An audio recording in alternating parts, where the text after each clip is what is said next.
Bringing a new life into the world is a joyous occasion, filled with anticipation and love. It's a time when families come together and dreams of the future start to take shape. As an expectant parent, your focus is naturally on ensuring a healthy pregnancy and a safe delivery. You attend regular checkups, follow medical advice, and prepare for the arrival of your little one. While most births proceed without complications, it's important to be aware of potential issues that may arise. Being informed can make a significant difference in how you handle unexpected situations.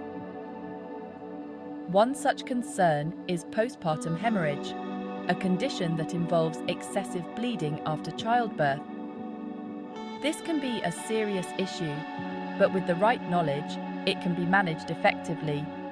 Understanding postpartum hemorrhage is crucial for expectant mothers and their families. It helps in recognizing the condition early and seeking prompt medical care. Knowledge empowers you to recognize warning signs and seek timely medical intervention.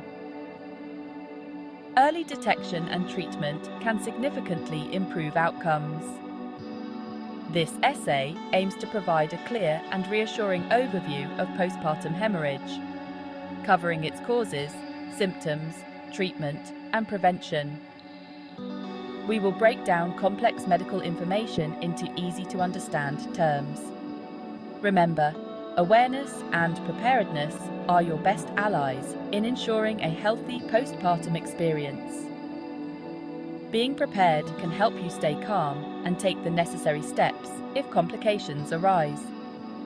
By familiarizing yourself with the information presented here, you're taking a proactive step towards a safe and joyful postpartum journey.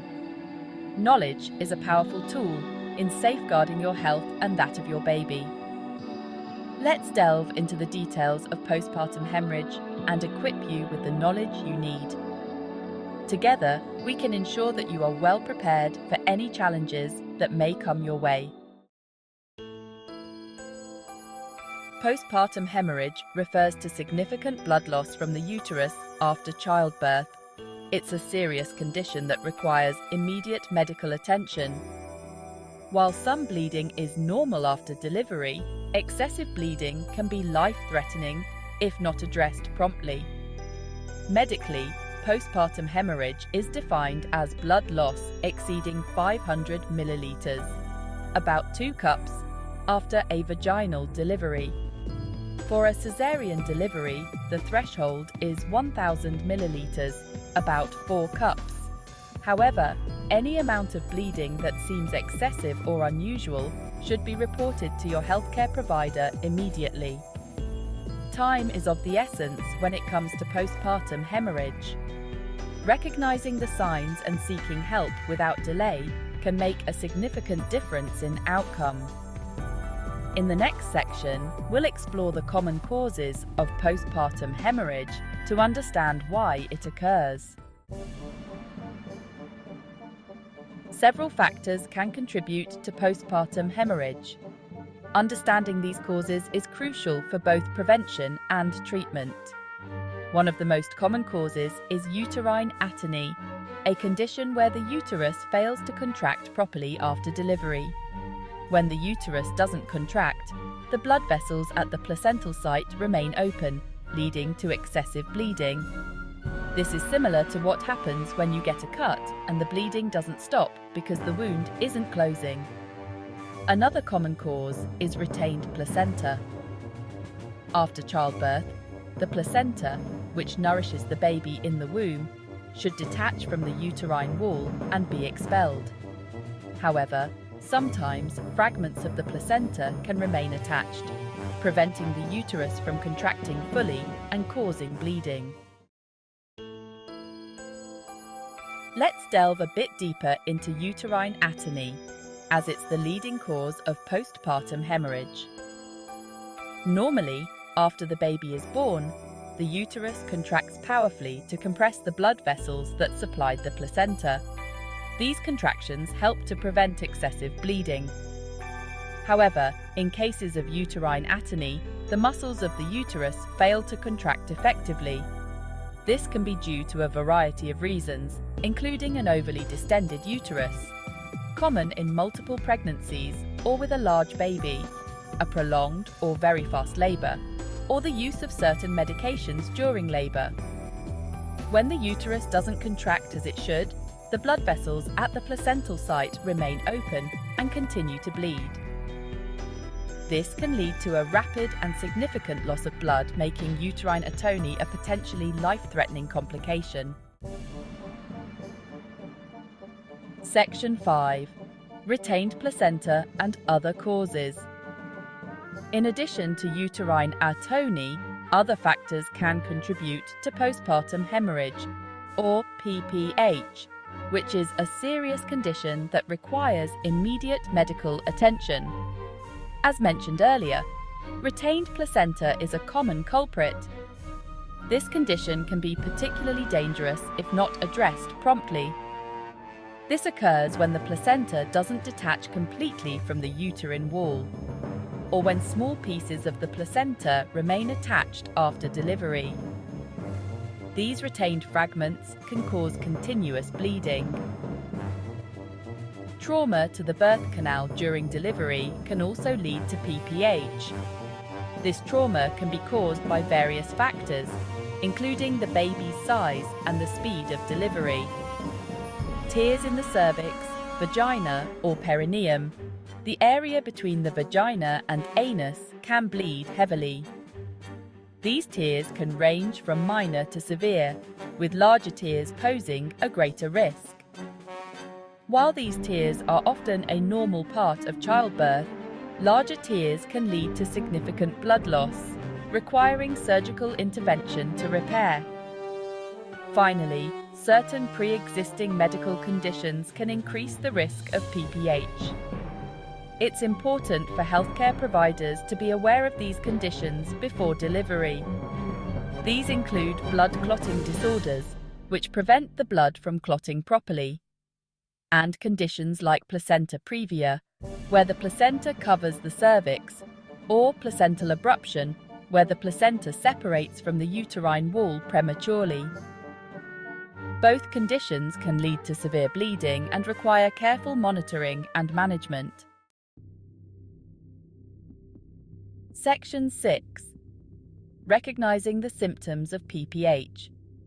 Timely recognition of PPH is crucial for effective treatment. While some bleeding is expected after delivery, it's important to be aware of the warning signs that indicate excessive blood loss. One of the most obvious symptoms is heavy vaginal bleeding that soaks through one or more sanitary pads per hour. Other symptoms include passing large blood clots, larger than a golf ball, feeling faint or dizzy, having a rapid heartbeat, experiencing blurred vision, and feeling nauseous or vomiting. If you experience any of these symptoms after childbirth, it's crucial to notify your healthcare provider immediately. Don't hesitate to ask for help if you're concerned about your bleeding. Section 7. Risk factors. Who is more susceptible? While any woman can experience postpartum hemorrhage, certain factors can increase the risk.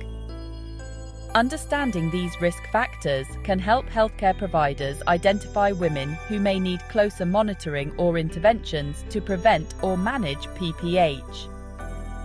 Some common risk factors include prolonged labor, lasting more than 24 hours, multiple pregnancies, such as twins or triplets, having a large baby, weighing over 8 pounds, 13 ounces, a history of PPH in previous pregnancies, obesity, advanced maternal age, over 35.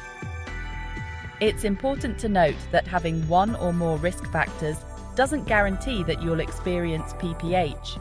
However, it's crucial to discuss your medical history and any concerns you may have with your healthcare provider. Section 8. Treatment options. Prompt action is key. The good news is that with prompt and appropriate treatment, most cases of PPH or postpartum hemorrhage can be managed effectively, ensuring the safety and well-being of the mother. The specific treatment approach will depend on the severity of the bleeding and the underlying cause, which can vary from patient to patient. Initial treatment often involves uterine massage, which helps to stimulate uterine contractions and control bleeding. This simple yet effective technique can make a significant difference in the early stages. Medications, where your healthcare provider may administer medications to promote uterine contractions and reduce blood loss. These medications are crucial in stabilizing the patient's condition. Intravenous fluids, given to restore blood volume and prevent shock. This step is vital in maintaining the patient's blood pressure and overall stability. In more severe cases, surgical interventions may be necessary. These procedures are performed by skilled surgeons to address the root cause of the bleeding. This could include dilation and curettage, or D&C, which involves removing any remaining placental tissue from the uterus. This procedure helps to ensure that the uterus can contract properly. Uterine artery embolization, a minimally invasive procedure that involves blocking the blood vessels that supply the uterus. This technique effectively reduces blood flow to the area, controlling the hemorrhage. And in rare cases, a hysterectomy, which is the surgical removal of the uterus, may be necessary to control life-threatening bleeding. This is considered a last resort when all other measures have failed to stop the hemorrhage. Section 9. Preventing PPH.